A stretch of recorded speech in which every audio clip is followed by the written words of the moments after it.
Hoje eu vou fazer um vídeo, como que é o nome? Esqueci, rapaziada. Nossa, como que é o nome? Ah, lembrei. Então, fala, rapaziada. Hoje eu vou fazer um bike check, beleza? Um bike check aí. Beleza? Vamos lá. Fica com o vídeo.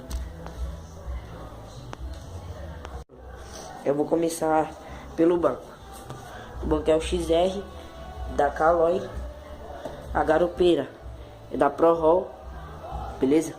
Da ProRoll. A bike é uma Triax PK7, pode pá. Amortecedor, não sei a marca. Esse aqui é da Shimano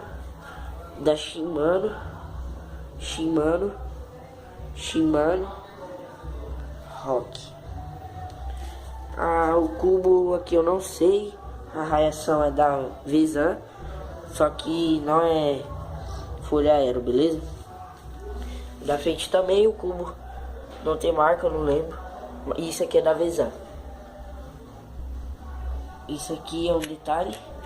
Isso aqui, a marca eu não sei, portanto não mostra.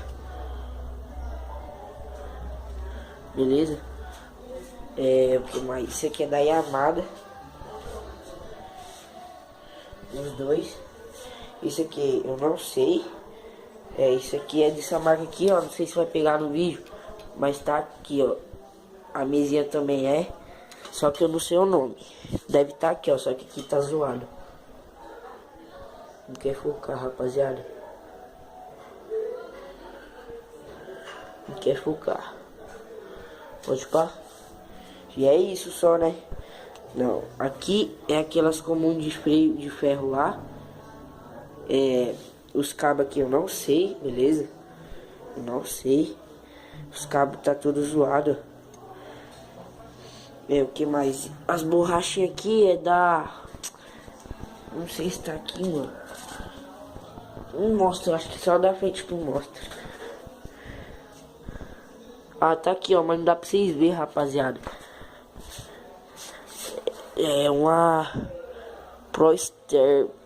É uma... Como fala? V-Brake, sei lá. Isso aqui é da... Eu acho que é um V-Brake, beleza? Agora fica aí com...